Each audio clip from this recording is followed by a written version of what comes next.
I'm going to fire a ridiculous person who helped a woman who isn't worth a penny. I was late for a business meeting because I was helping a woman in a wheelchair at the airport. That's why I was fired from the company today. But I don't regret it. I'm sure if I had ignored her, I would have felt a nagging sense of guilt every day. As I was packing to leave the company, the manager, Bill, came running frantically. "Mr. Hayes, you need to see the news right now." President Hayes's face drained of color. Not knowing what was happening, I looked at TV and saw the woman in the wheelchair that I had helped. In the next moment, I understood everything. Yes, actually she was. My name is Tyler. I'm 28. I'm just an ordinary office worker at a care products company. I've been working for this company since I graduated, and recently, as the company's sales performance improved, my income has slightly increased. I was, of course, happy about the company's growth. However, I felt a bit uneasy about the way the company was doing business. This was because, under the direction of Bill, who is my manager, we had started adopting a sales style that prioritized pushing products over considering the benefits for our customers.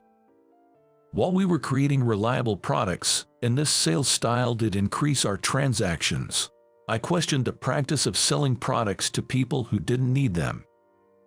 I once confronted Bill about our current sales approach, but he wouldn't even listen.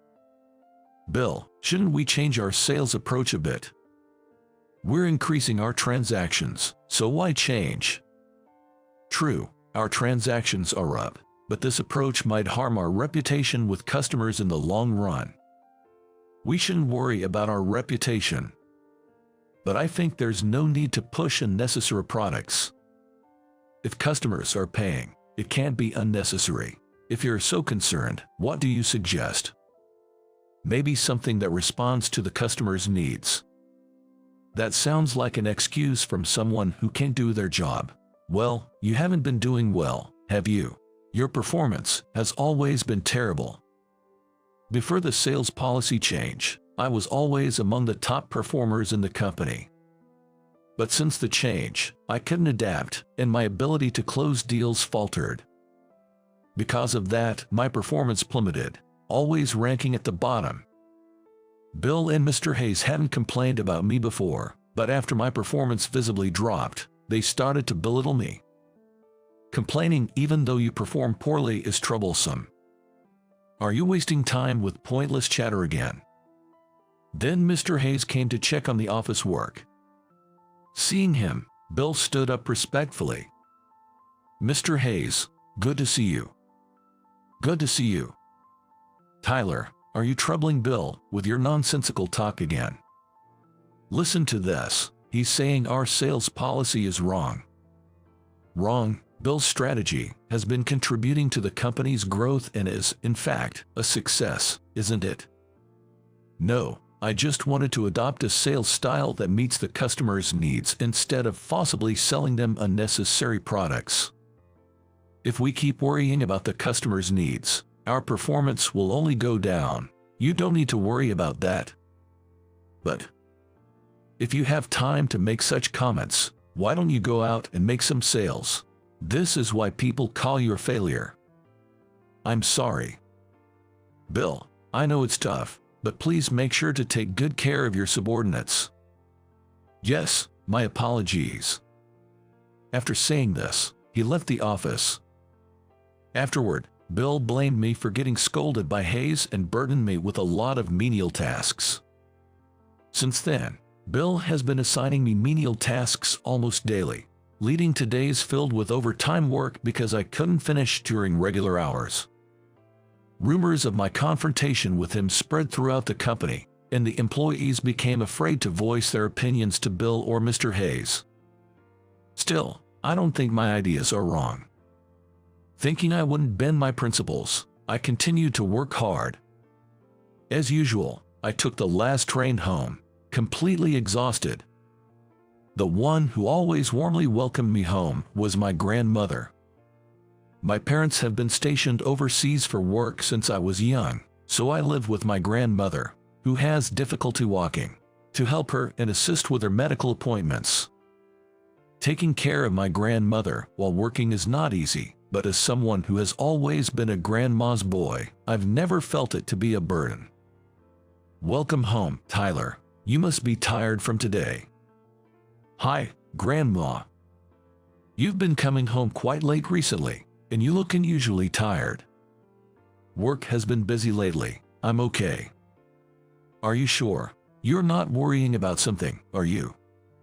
She has always been kind to everyone and sharp at noticing even the slightest changes. I thought I was acting cheerful around her, but it seems she saw right through me. I confided in her about my work troubles and conflicts with my supervisor.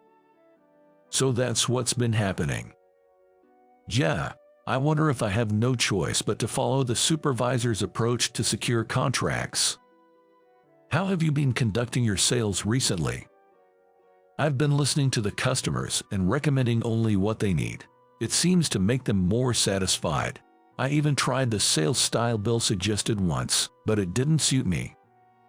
Then I think you should do what you want to do. But that won't improve my performance, and I might end up getting fired. But I don't think it's right to lie in your sales. Grandma, do you think what I'm doing is right? I don't know much about sales, so I can't say who's right, you or Bill, but I think it's right for you to stick to your principles. Grandma. Hearing her words made me feel validated, and I found myself tearing up.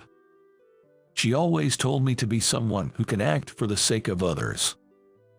Those words have stayed with me, influencing my attitude towards work. She has always lived by those words herself, having a kind nature that doesn't allow her to ignore someone in trouble. Thanks to her personality, she's well liked by our neighbors and is a well-known figure in our community. I deeply respect my grandmother for all that she is. Even in my current company, there were times I almost compromised my beliefs, but I kept acting on my own terms, believing in her words. But it makes me happy. What makes you happy? That you've been holding on to what I said all those years, even now as an adult. Well, when you were told so many times to act for the sake of others, you start to think you should. But acting for the sake of others can be quite difficult, actually. Is that so? Think about the people around you. Being told that, the first thing that came to my mind was my company's superiors. Indeed, they seem to prioritize profit over acting for the sake of others. Maybe that's true. It becomes even more difficult as you grow older. In that sense, Tyler, you're doing great. I'm proud of my grandson. That's an exaggeration. No need to be so modest. Look, you have work early tomorrow, right? You should go to bed now. Yeah, I understand. Good night. I finished preparing for bed and lay down immediately. Normally, my mind would be filled with anxieties, making it hard to fall asleep, but tonight, I fell asleep quickly. Talking to my grandmother must have eased my mind. It was the first night in a long time that I felt motivated to do my best at work again from tomorrow. Even after that, I continued working while sticking to my principles. Of course, my performance didn't improve, and I was always being picked on by Bill and Mr. Hayes. Overtime became a daily occurrence, and I would return home late every night. You're always slow at work, and your performance is at the bottom. You're really a burden. I'm sorry. I wish you could bring in a big deal for once. A big deal? Well, it's probably impossible for you, but anyway, I need this task done by today. By today, but there's only 30 minutes left until the end of the workday, and I still have other tasks pending. You can't even do that. Other employees manage more work within the time. Understood. I'll take it on. Days like this continued, and sometimes I missed the last train and had to stay overnight at the office to work. Yet, remembering my grandmother's words, I never bent my principles. One day, when I visited a regular client, something unexpected happened. I'm really grateful for everything you've done for us, Tyler. No, I should be the one thanking you. I truly appreciate it. The fact that we can have such pleasant transactions is thanks to you always listening sincerely and explaining the products carefully. That's too kind. I'm just doing what I believe is right. I was wondering if I could entrust this to you, Tyler. Huh? There's a certain company looking for a new trading partner. I thought, how about Tyler's company? Really? Which company would that be? It's Johnson Corporation. Johnson Corporation, that's a major company, isn't it? Are you sure I'm the right person for this? Yes, I'd like to ask you specifically.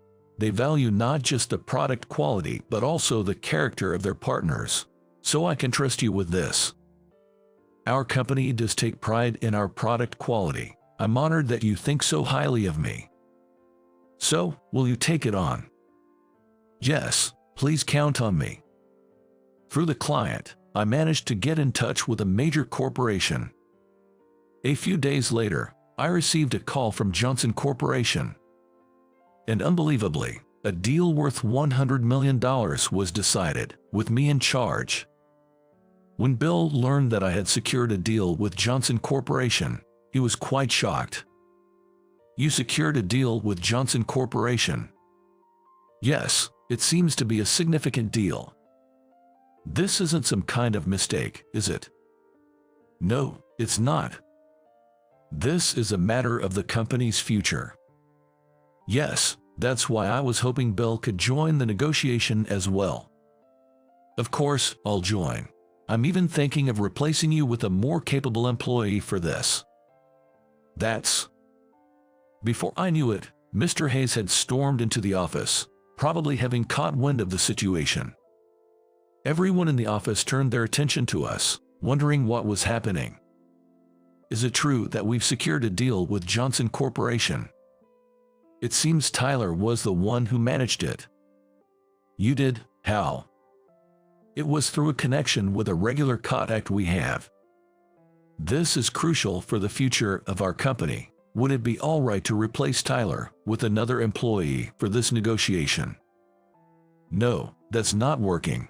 It's his connection after all, and more importantly, the other party has specifically requested Tyler. They requested me. Yes, so make sure you don't embarrass us. Also, I'll be joining the negotiation as well. You will be joining too. Of course, the fate of our company is at stake here. Bill, make sure you accompany us properly. Understood. And so, I, along with Bill and Mr. Hayes, began to prepare thoroughly for the negotiation. We meticulously planned the negotiation content and presentation, and I was made to practice the presentation over and over. For a while, the company's focus was mainly on preparing for this negotiation. Despite receiving numerous criticisms, I accepted them all and continued to practice repeatedly. This way, I was able to prepare thoroughly and be in the best possible shape for the negotiation.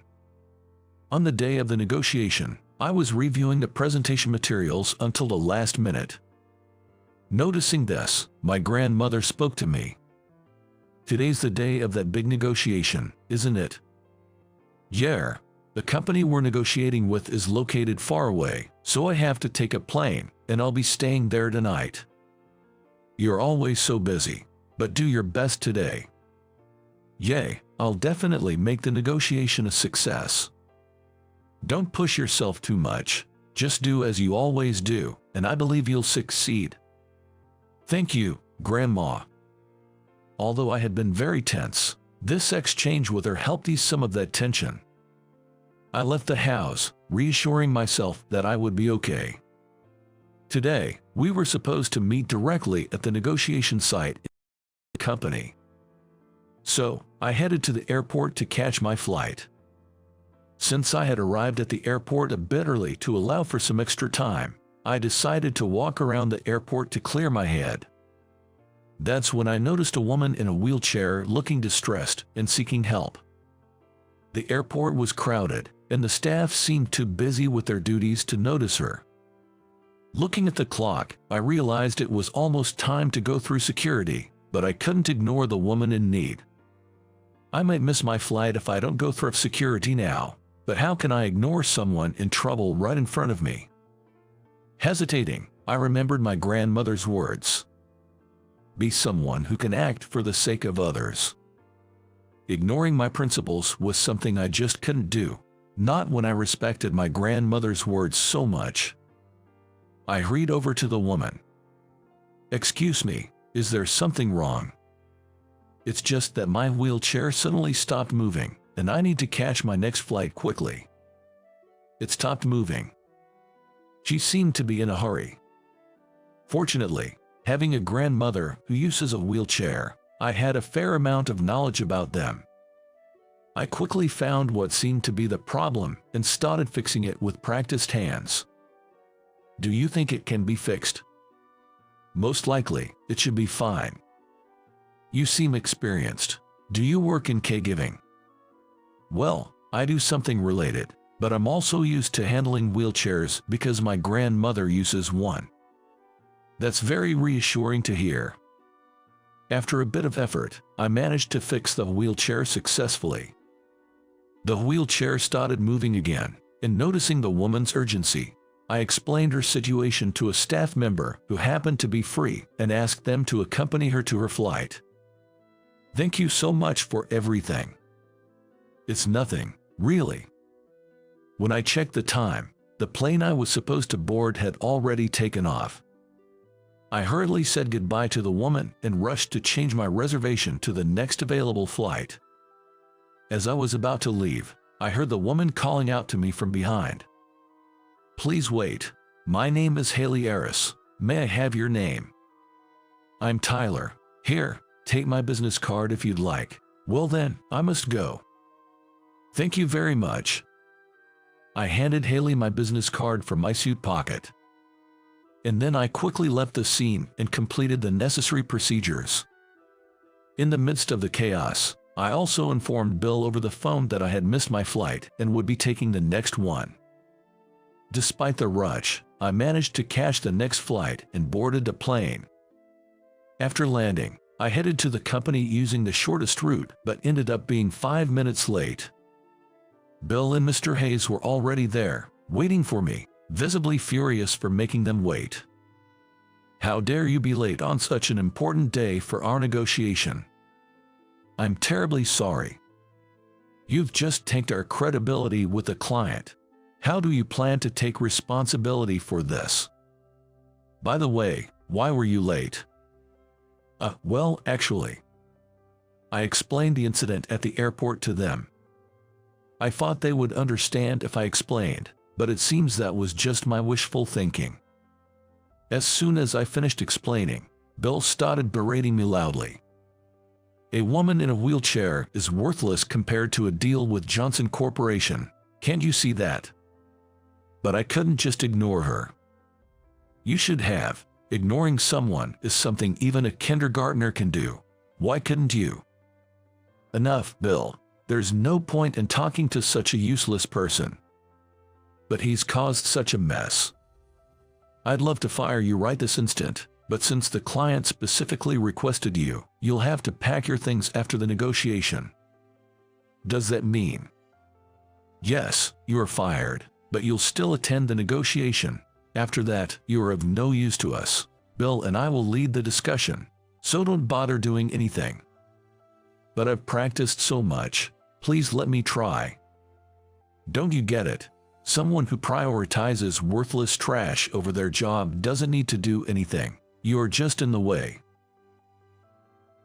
At a loss for words, I couldn't respond to their harsh criticism. While we were arguing, a staff member from Johnson Corporation appeared and led us to the president's office.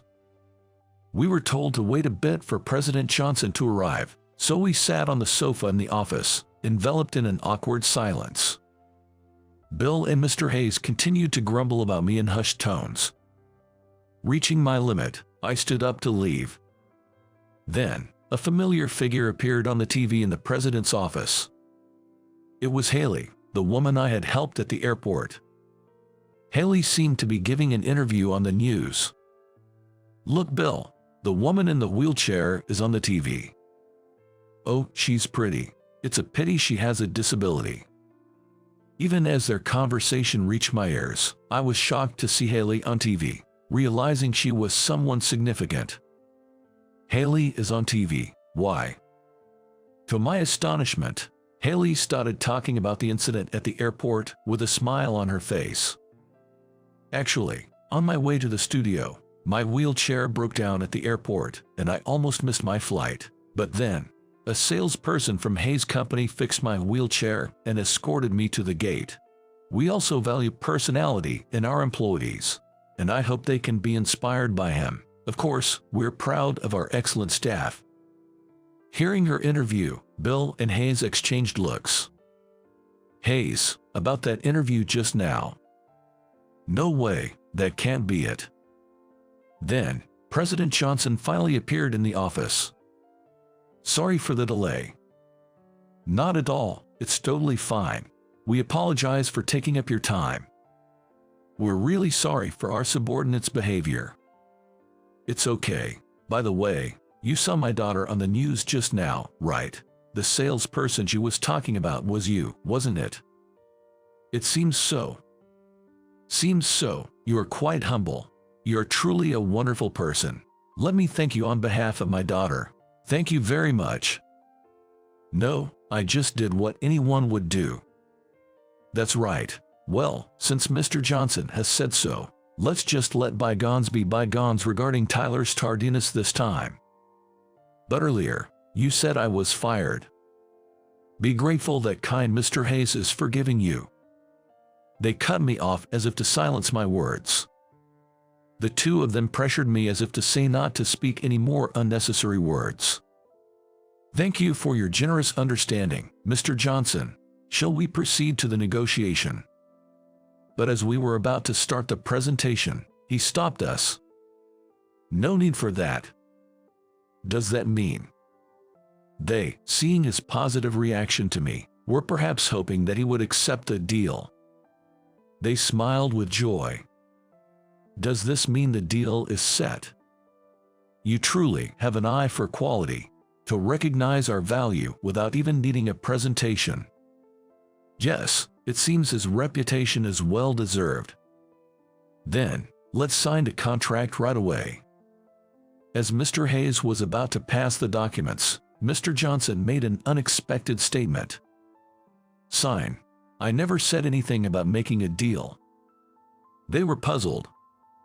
"Why not? Doesn't no need to talk mean you'll make a deal with us?" "What do you mean by that?" "Well, the reason is clear. I can't make a deal with people who insult my daughter." "My daughter? We never said anything of the sort, right, Bill?" "It must be some misunderstanding." "No misunderstanding. You were speaking ill of my daughter on TV." "On TV? No way." "Yes, that no way." Just then, a familiar female voice was heard as the door opened. There sat Haley in her wheelchair. They turned pale, realizing who she was. "We had no idea she was your daughter. Please forgive our rudeness." "We deeply apologize." "If it wasn't my daughter, would you say people in wheelchairs are worthless? I can't work with people harboring such vile thoughts. Please leave." "This can't be happening." President Johnson had them leave. As I was about to follow them out, he called out to me. "Wait, your name was Tyler, right?" "Yes."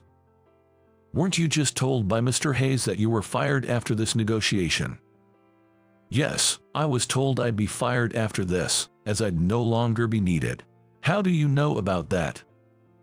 "Our company places a great emphasis on character, so during negotiations, my father always monitors the attitude of our business partners closely. Even a slight misstep, and he's willing to call off the deal. He's that strict." "So, you've been monitoring us since we arrived at the company." "If that made you uncomfortable, I apologize, but I believe that while profit is important, What's most essential is the ability to empathize and act considerately towards others. His words reminded me of my grandmother's teachings. I had always been dissatisfied with the management philosophy of my former company, but I deeply respected his viewpoint. So, having observed your actions, I think you're a perfect fit for our company. How about it, if you're okay with it? We'd love to have you join our team. Me, really? I also agree with bringing Tyler into our company. Would you consider it positively? If you think I'm suitable, I'd like to contribute to your company immediately. Please, count on me. Thus, I left Hayes Company and transitioned to Johnson Corporation. When I shared this news with my grandmother, she was overjoyed as if it were her own achievement. It's good to see that your efforts have been recognized, Tyler. That's an exaggeration. What are you saying? Your parents overseas are thrilled. Moving to such a prestigious company is amazing. Grandma, did you go ahead and tell them? It's not a bad thing, right? In fact, I even boasted about it to our neighbors. Grandma, that's embarrassing. Tyler, acting for the benefit of others is a good thing, isn't it? Jerry, if Grandma hadn't taught me that, I might not have found such a great company. Thank you. I didn't do anything. You achieved this on your own, so be more confident in yourself. All right. Thus, even after joining Johnson Corporation with a recommendation from Mr. Johnson himself, I never became arrogant but continued to work in my own way. As a result, my efforts were recognized, and I quickly climbed the career ladder. Meanwhile, Hayes Company's reputation declined due to the incident. Furthermore, it seems that by not adopting a more customer-centric approach, we failed to secure additional purchases, leading to a decline in performance and bringing the company to the brink of bankruptcy. Later, I reunited with Haley at the company and even went out to dinner with her. By then, Haley's health had improved to the point where she could walk without a wheelchair. That dinner was nerve-wracking, but her bright and kind nature felt like a saving grace to me. This restaurant's food is delicious, isn't it? Jess, thank you for inviting me. Let's drop the formalities. Are we the same age? Don't tell me you don't remember me. Wait, you're Johnson's daughter, right? Not that. We were classmates in elementary school. Could it be Haley Johnson? But your name now is Haley Harris. Back in elementary school, being known as the daughter of Johnson Corporation's president brought me nothing but trouble. I was even nearly kidnapped several times, so I started using my mother's surname from middle school. I remember now. You always seemed to have a hard time back in elementary school. But you were always there to help me, Tyler. It meant a lot to me. I couldn't stand by and watch someone who hadn't done anything wrong suffer like that. You've always been a good person. Not really. Plus, I couldn't ignore a pretty girl. Are you saying I'm cute? Well, yeah. Actually, I've been interested in you since elementary school, Tyler. Really? I had no idea. Of course, after being saved by you so many times, I always wanted to repay you. Now that we've reunited, I'm truly happy. I'm glad we met again too. I've been thinking about you. Really? Yeah, so if it's all right with you, would you be my girlfriend? Of course, I'd be delighted. And that's how we started dating. Our relationship progressed smoothly, and when we went to greet Mr. Johnson again to discuss marriage, he was overjoyed and accepted us warmly. Later on, Haley and I got married and were blessed with 2 healthy children. As a prospective future president, I work hard every day, and now, blessed with a family, I lead a happy life.